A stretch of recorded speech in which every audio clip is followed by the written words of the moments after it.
Semangat pagi. Pagi. Kita dari mana? Politeknik LPP Yogyakarta, profesional berkarakter. Pertama-tama perkenalkan, nama saya Ronaldo Emmanuel Meno dengan NIM 24044104. Saya Sinta Suci Pratiwi dengan NIM 24044108. Saya Safira Oktaviani dengan NIM 24044106. Saya Siti Emi Masyani Dongoran dengan NIM 24044110. Saya Suci Ramadhani Sitorus dengan NIM 24041112. Saya Robert Cahya Yuda Pratama dengan NIM 24044102. Kami dari program studi budaya tanaman perkebunan Diploma 3. Di sini kami akan melakukan praktikum dengan mata kuliah dasar ilmu tanah dan pemupukan. Nah, materi kali ini yaitu tentang pemupukan pada tanaman. Nah, pemupukan sendiri merupakan penambahan unsur hara pada tanaman, dimaksudkan untuk menambah unsur hara yang dibutuhkan agar proses di dalam pertumbuhan dan perkembangan tanaman bisa dilakukan dengan optimal. Nah, pemupukan sendiri pada tanaman itu dibagi menjadi 6 metode, teman-teman. Nah, untuk 6 metode tersebut akan kami sampaikan dan akan kami lakukan bersamaan dengan teman-teman. Nanti untuk teknisnya, satu metode akan disampaikan oleh satu orang dari teman-teman saya dan saya sendiri. Dah, matikan. Pengaplikasian pupuk yang pertama yaitu metode broadcasting atau metode sebar.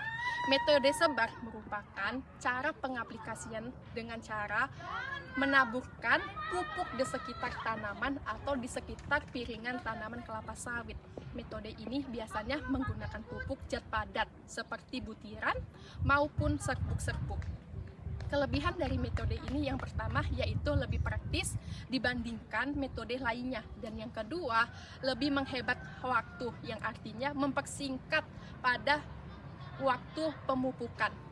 Kekurangan pada metode ini yaitu yang pertama meningkatkan resiko run up atau leaching, yang artinya ketika air hujan turun, pupuk yang kita aplikasikan akan mengalir terbawa oleh arus air hujan.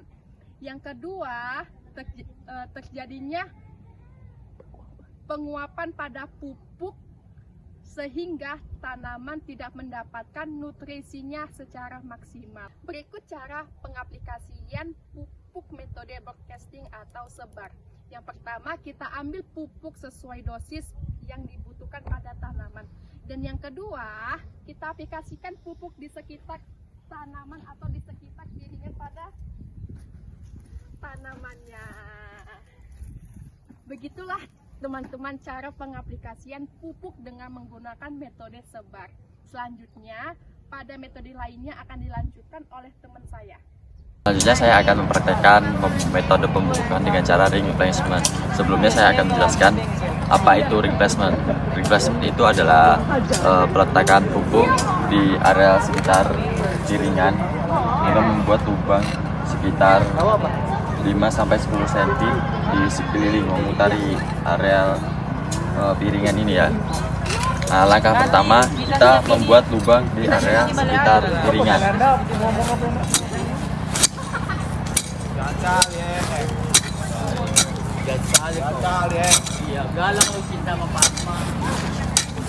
A few moments later. Setelah selesai membuat lubang di sekitar area piringan, selanjutnya kita melakukan peletakan pupuk di dalam lubang yang telah kita buat.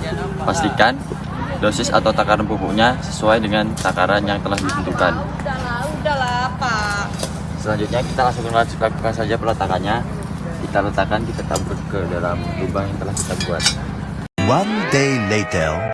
Nah, setelah kita peletakan pupuk, selanjutnya kita lakukan penimbunan pupuk.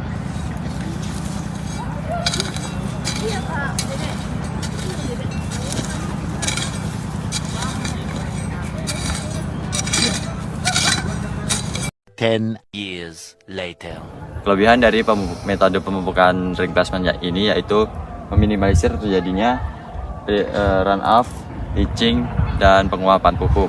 Yang kedua, memudahkan tanaman dalam menyerap pupuk karena peletakannya yang langsung dekat dengan akar-akar aktif. Yang ketiga, semua bagian akar aktif tanaman dapat menyerap pupuk karena penaburannya yang melingkari seluruh area tanaman. Kekurangan dari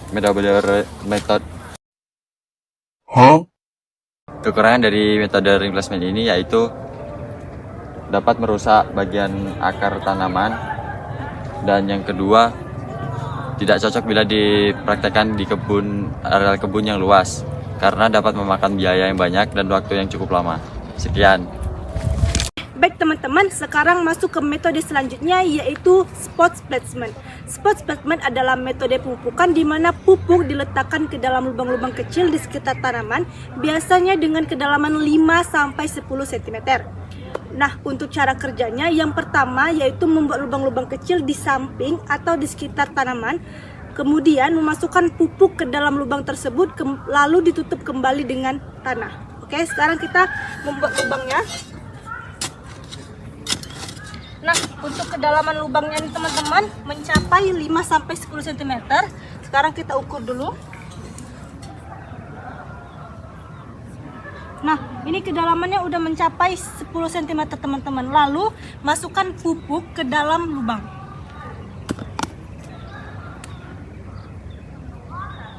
Lalu tutup kembali lubang dengan tanah.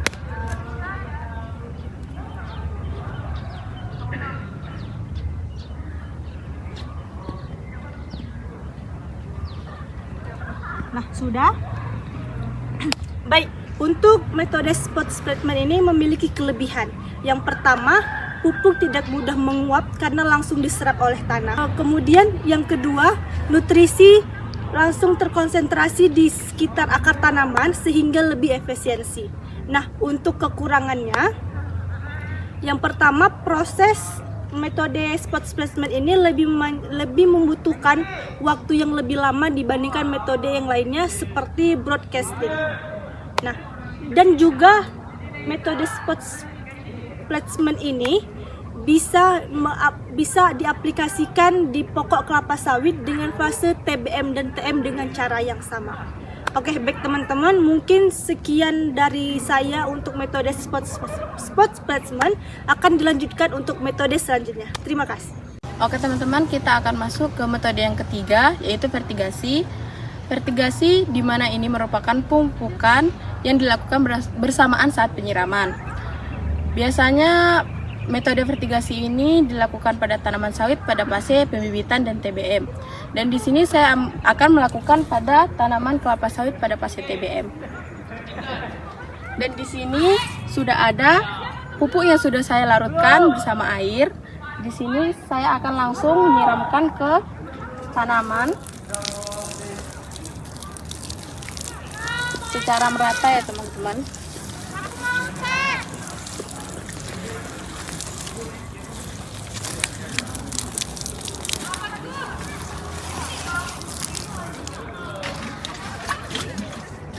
Nah, sudah selesai. Di sini saya akan menjelaskan kelebihan dan kekurangan. Adapun kelebihannya, yang pertama itu meningkatkan efisiensi terhadap pemupukan, dikarenakan pada saat pemupukan langsung bisa diserap oleh tanaman. Dan yang kedua, meningkatkan produktivitas tanaman. Dan adapun kekurangannya, itu yang pasti biaya awal yang tinggi, risiko kelebihan dosis atau overdosis, itu bisa menyebabkan daun terbakar, kerusakan tanaman, sehingga kita memerlukan penjagaan yang sangat ketat. Oke, segitu saja penjelasan dari saya, metode pemupukan vertigasi. Selanjutnya yaitu metode pemupukan foliar application atau aplikasi daun. Nah, metode ini merupakan salah satu metode pemupukan yang dimana pupuk itu dilarutkan oleh zat pelarut, contohnya air, lalu akan disemprotkan ke daun tanaman, sehingga harapannya pupuk yang disemprotkan ini bisa langsung masuk ke stomata daun dan langsung diserap dan digunakan oleh tanaman. Nah, untuk kelebihan dan kekurangannya, yang pertama itu kelebihannya yaitu dimana pupuk bisa langsung diserap oleh tanaman dan dipergunakan. Yang kedua, meminimalisir terjadinya kehilangan unsur hara akibat penguapan maupun curah hujan. Yang ketiga yaitu sangat cocok untuk unsur hara, terutama mikro bagi tanaman. Kekurangannya yang pertama yaitu tidak cocok untuk unsur mikro dan juga untuk dosis yang lebih tinggi. Yang kedua yaitu meningkatkan risiko fiktotoksinitas, yaitu kelebihan dosis yang dapat mengakibatkan daun menjadi terbakar ataupun gosong. Yang ketiga, tidak cocok untuk efektivitas dalam waktu yang lama. Nah, untuk cara pengaplikasiannya atau metode teknisnya akan saya terapkan seperti ini teman-teman. Jadi ini saya sudah mempunyai sprayer tangan dan sprayer yang di dalamnya sudah disediakan dosis pupuk yang sudah dilarutkan oleh air. Untuk cara pengaplikasinya langsung disemprotkan saja pada daun tanaman seperti ini teman-teman. Disemprotkan secara merata ya teman-teman. Ya, semua bagian daun.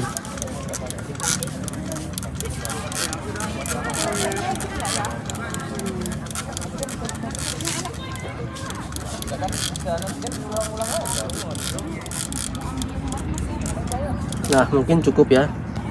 Nah, untuk tanaman kelapa sawit sendiri, metode ini biasa digunakan di pembibitan, terutama di PN, juga dapat digunakan di MN, Mayer Nursery, lalu bisa digunakan juga di TBM atau tanaman belum menghasilkan dan juga TM. Tapi yang paling banyak yaitu digunakan di pembibitan pre-nursery. Mungkin sekian dan terima kasih.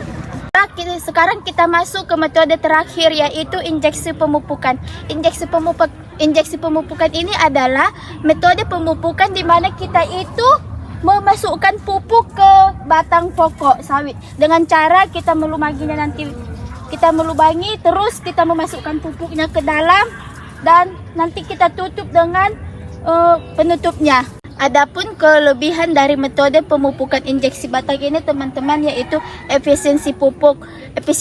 Yang dimaksud dengan efisiensi pupuk itu teman-teman, karena kan pupuknya sudah masuk ke dalam batang, jadi akan mudah diserap oleh tanaman dan meningkatkan hasil panen.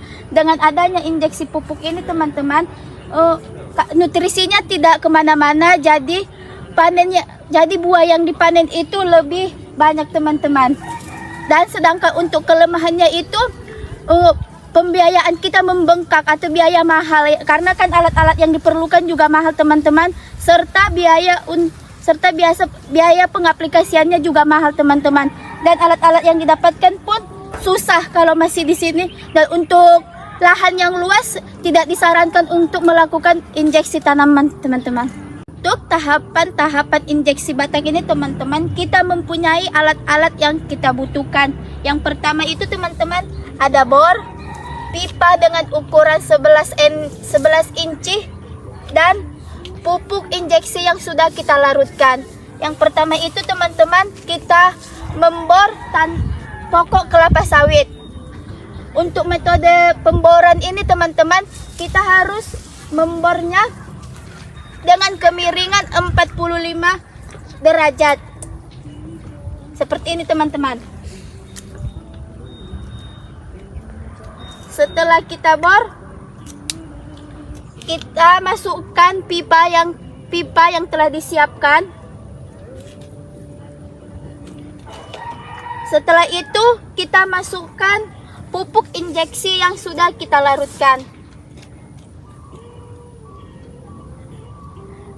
Dalam proses penginjeksian ini kita harus hati-hati teman-teman, usahakan pupuk tidak keluar dari pipa. Setelah pupuk sudah kita masukkan, pipanya dilepas teman-teman, dan kita tutup dengan sisa boran yang tadi supaya patogen dan bakteri tidak masuk ke dalam tanaman dan tidak menyebabkan penyakit terhadap tanaman teman-teman. Baik, cukup sekian yang dapat kami sampaikan. Kurang dan lebihnya kami mohon maaf, karena manusia tempat salah dan dosa, hanya Tuhan yang memberi kesempurnaan. Semangat pagi! Pagi. Yang paling paham aku, itu aja.